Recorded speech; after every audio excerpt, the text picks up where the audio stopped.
Hi friends, எல்லாமே எப்படி இருக்கீங்க? Happy Diwali. அப்புறம் இன்னைக்கு பர்த்டே செலிப்ரேட் பண்றவங்களுக்கு happy birthday, may God bless you. Okay friends, இப்போ நான் என்ன செஞ்சு காமிக்க போறேன்னா இதோ நீங்க எப்போதும் கேட்ட ரெசிபி தான், பட் எனக்கு இப்போ தான் டைம் கிடைச்சிருக்கு. என்னன்னா பால் அப்பம். ஓகே, தேங்காய் பால் அப்பம். இது வந்து எனக்கு few மெத்தட் தெரியும், பட் அதிலேருந்து ஒன்று நான் செஞ்சு காமிக்கிறேன் இன்னைக்கு. பாருங்க, உங்களுக்கு பிடிச்சிருந்தா நீங்களும் செஞ்சு பார்த்துட்டு என்கிட்ட சொல்லுங்க. ஹாய் ஃப்ரெண்ட்ஸ், வாங்க பால் அப்பம் நான் எப்படி செய்கிறேன்னு பாருங்கள். நான் எப்போதும் இப்படி தான் செய்வேன், ரொம்ப சூப்பராக வரும். ஸோ இது வந்து நான் உங்கள்கிட்ட இப்போ ஷேர் பண்ணுறேன்.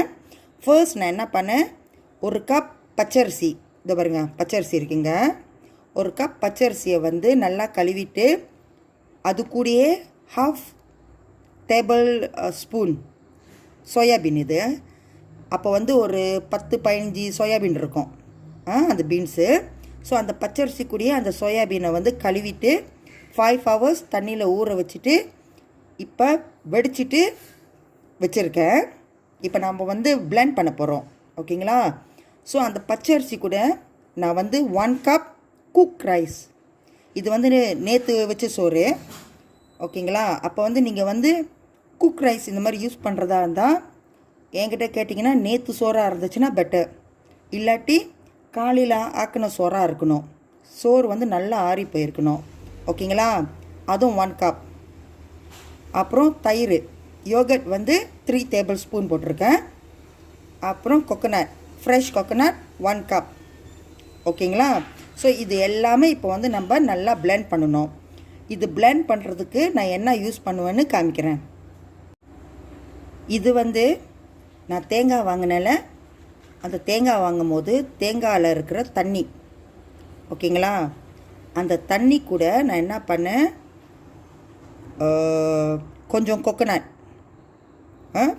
ஃப்ரெஷ் கொக்கனட் கொஞ்சம் போட்டேன். அப்புறம் ஒரு 4 பண்டான் லீஃப் போட்டு பிளெண்ட் பண்ணிவிட்டு வெடிச்சிட்டு வச்சுருக்கிறேன், ஓகேங்களா. ஸோ இப்போ இதை அரைக்கிறதுக்கு நான் இது தான் யூஸ் பண்ண போனேன். எல்லாத்தையும் ஊற்றி அரைக்க மாட்டேன், கொஞ்சம் கொஞ்சமாக ஊற்றி தான் அரைப்பேன். ஸோ இது பேலன்ஸ் இருந்தாலும் பிரச்சனை இல்லை, ஓகேங்களா. புரியுதுங்களா நான் என்ன போட்டிருக்கேன்னு. கொக்கனட் வாட்டர், அப்புறம் கொக்கனட், அப்புறம் பண்டான் லீஃப். பிகாஸ் நான் நார்மலி கொஞ்சம் டிஃப்ரெண்ட்டாக தான் செய்வேன். ஸோ இன்றைக்கி வந்து நான் பண்டான் லீஃப் போட்டு செய்கிறேன். இப்போ நீங்கள் இது வந்து பண்டான் லீஃப் போடலைன்னா நீங்கள் ஸ்கிப் பண்ணிக்கிங்க. பட் நீங்கள் வந்து கொக்கனட் வாட்டரும் போட்டு பிளெண்ட் பண்ணி வெடிச்சிட்டு எடுத்து வச்சுட்டு தான் நீங்கள் வந்து அந்த அரிசியை பிளெண்ட் பண்ணணும், ஓகேங்களா. நான் பிளெண்ட் பண்ணிவிட்டு காமிக்கிறேன். ஓகே ஃப்ரெண்ட்ஸ், பாருங்கள் நல்லா அரைச்சிட்டேன். பாருங்கள், எப்போதுமே தெரிஞ்சுக்கிங்க, ரொம்ப திக்காக இருக்கக்கூடாது, ரொம்ப தண்ணியாக இருக்கக்கூடாது. ரொம்ப பிக்காட்டாக இருந்துச்சுன்னா அது புளிக்க ரொம்ப கஷ்டம். ஸோ இந்த மாதிரி இருக்கணும், பாருங்கள், ஓகேங்களா. ஸோ இப்போ நான் அரைச்சிட்டேன். இங்கே வந்து 2 டேபிள் ஸ்பூன் சுகர், ஓகே. அப்புறம் கொஞ்சோண்டு சால்ட், உப்பு. அப்புறம் 1 டேபிள் ஸ்பூன் அரிசி மாவு, ரைஸ் ஃப்ளா ஏன் போடுறோன்னா அப்போ வந்து நல்லா கிறிஸ்பியாக இருக்கும் சைட்லலாம், அதனால் இது வந்து எங்கள் அம்மா சொல்லி கொடுத்தது. ஸோ இது நம்ம போட்டுக்குவோம். போட்டுட்டு நல்லா ஒரே சைடில் இப்படி அடிங்க. ஏன்னா நீங்கள் வந்து ரொம்ப கையை யூஸ் பண்ணால் தான் அது நல்லா புளிக்கும், ஓகேங்களா. இப்படி அடிங்க, புழுக்குள்ளே அந்த காற்றுலாம் வெளியாகணும். ஒரே சைடில் மெயின்டைன் பண்ணுங்கள். இப்படி மாற்றி மாற்றி அடிக்கக்கூடாது, அப்புறம் உப்பாது. பிகாஸ் இதில் வந்து நம்ம ஈஸ்ட் போடலை. கொஞ்சம் நேரம் அப்படி செய்யணும், ஒரு 2 to 3 minutes நான் அடிச்சுட்டு காமிக்கிறேன். ஓகே ஃப்ரெண்ட்ஸ், ஒரு 3 minutes இந்த மாதிரி செஞ்சிட்டேன், ஓகேங்களா. இப்போ நான் என்ன பண்ண போகிறேன்னா மூடி வைக்க போகிறேன், ஓகேங்களா. எப்போதும் தெரிஞ்சுக்கிங்க, நம்ம ஈஸ்ட் போடாதனால மினிமம் 12 hours பிடிக்கும் நல்லா உப்புறதுக்கு, ஓகேங்களா. இந்த 8 hours வந்து ஐ டோன்ட் திங்க் ஸோ. என்கிட்ட கேட்டிங்கன்னா 12 hours, ஓகேங்களா.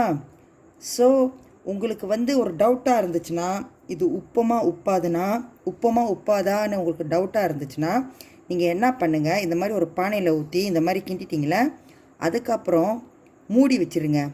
மூடி வச்சுட்டு இதோடைய ஒரு பெரிய பானையில் வந்து நல்லா ரொம்ப சுடு தண்ணி ஊற்றிட்டு இந்த பானையை வந்து அந்த பானை உழுக்க வச்சுட்டு அந்த பெரிய பானையை மூடி வச்சுருங்க.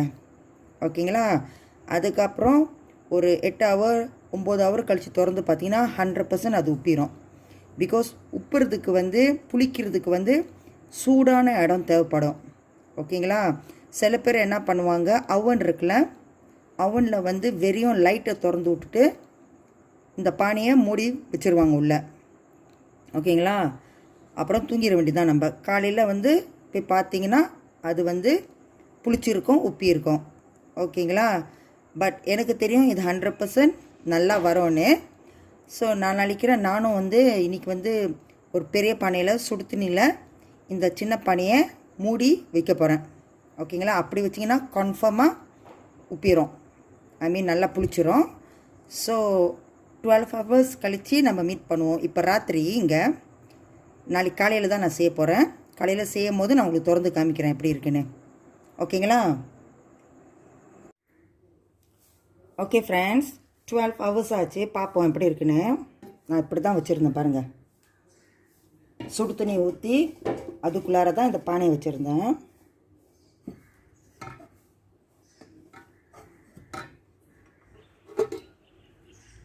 பாருங்கள் எப்படி இருக்குன்னு. ஸோ இந்த பானையை இப்போ நான் வெளியே எடுக்கிறேன். ஓகே, பாருங்கள் எப்படி இருக்குன்னு புளிச்சிக்கிட்டு. ஸோ இப்போ நான் என்ன பண்ண போகிறேன்னா, கொஞ்சோண்டு பேக்கிங் சோடா போடுறேன். பிகாஸ் இது போட்டால் தான் அப்புறமா அப்பம் செய்யும்போது கரெக்டாக அழகாக புளியாக இருக்கும்.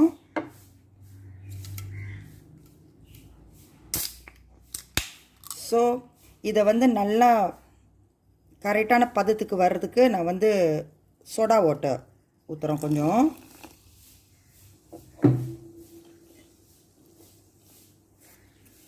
அப்போ தான் நல்லா வரும் பாருங்கள். அப்போ தான் அது வந்து நல்லா புளியாக அழகாக உப்பிட்டு வரும். ஓகேங்களா? ஸோ இப்போ நம்ம செய்யலாம்.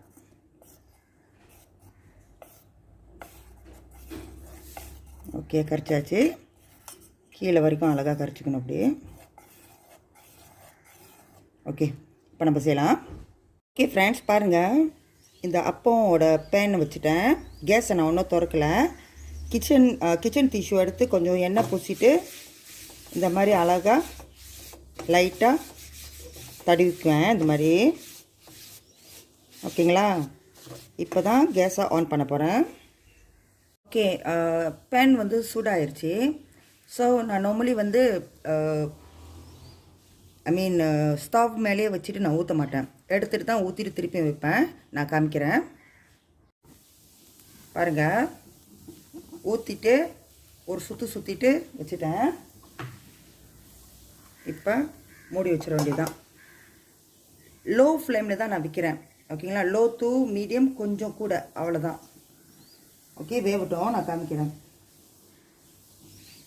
ஓகே ஃப்ரெண்ட்ஸ், வாங்க பார்க்கலாம். பாருங்கள் எப்படி இருக்குன்னு. ஓகே, ஸோ பாருங்கள், நான் இப்படி தான் செய்வேன். ஓகே, எடுத்துகிட்டு காமிக்கிறேன். ஸோ செகண்ட் ஊற்றிட்டேன், மூடி வச்சிடுறேன். பாருங்கள் எப்படி இருக்குன்னு தெரியுதுங்களா?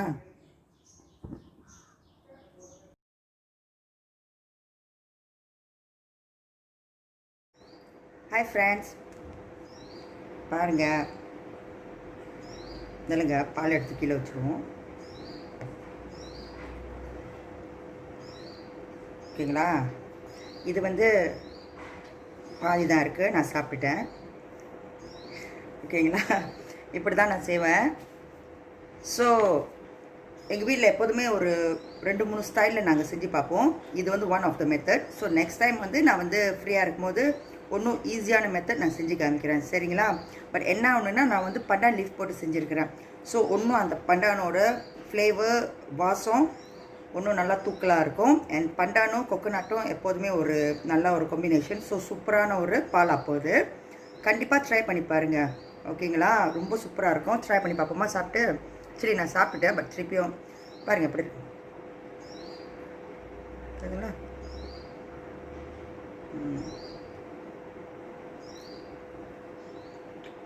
எங்கள் வீட்டில் இது ஒரு ஃபேவரட் பாலாப்பம். அவ்வளோ சூப்பராக இருக்குது. கண்டிப்பாக ட்ரை பண்ணிவிட்டு என்கிட்ட சொல்லுங்கள்.